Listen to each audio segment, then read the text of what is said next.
Once upon a time, in a quaint seaside village nestled between towering cliffs and the endless expanse of the sea, there lived a humble fisherman named Finn.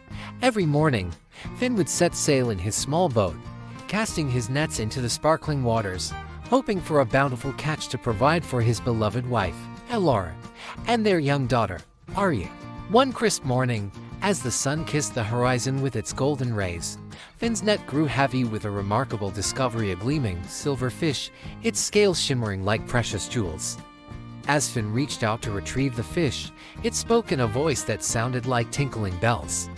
"Please, kind fisherman," the fish implored, "spare my life, and I shall grant you 3 wishes as a token of gratitude."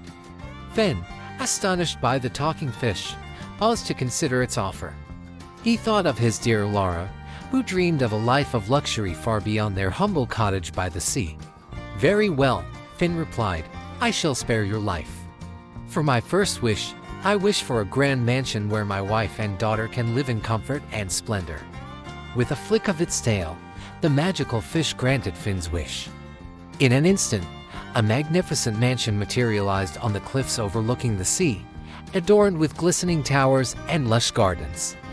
Elara's eyes widened in wonder as she beheld their new home, filled with opulent furnishings and treasures beyond imagination.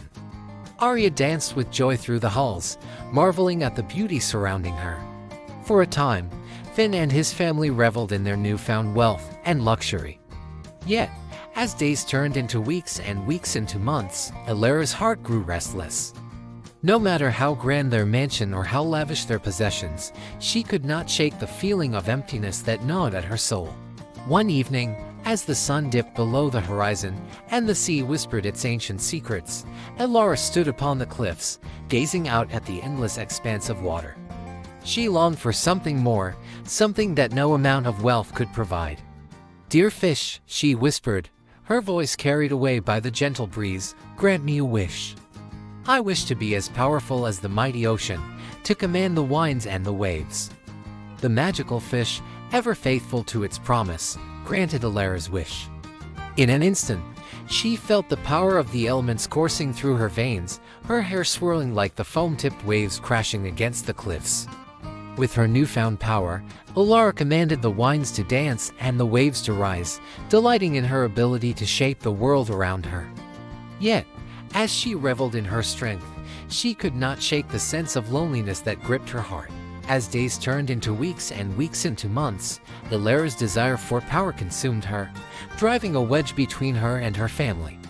Arya, once the light of her life, now seemed a mere distraction from her quest for supremacy. One stormy night, as the sea raged against the shore and lightning illuminated the sky, Elara stood alone upon the cliffs, her eyes ablaze with determination. "Fish of the sea," she cried out above the roar of the waves, "grant me one final wish.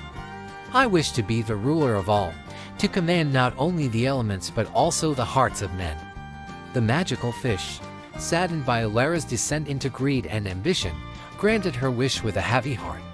In an instant, Elara found herself seated upon a throne of coral and pearl, her subjects bowing before her in awe and fear.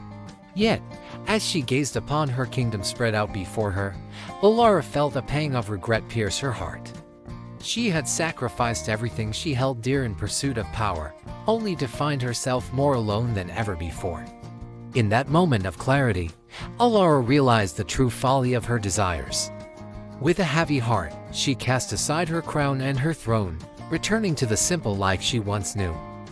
And so, the fisherman's wife learned that true happiness cannot be found in wealth or power, but in the love of family and the simple joys of life by the sea. And though she had strayed from the path, she found her way back home, where the waves sang lullabies and the stars danced in the night sky, guiding her toward a brighter future.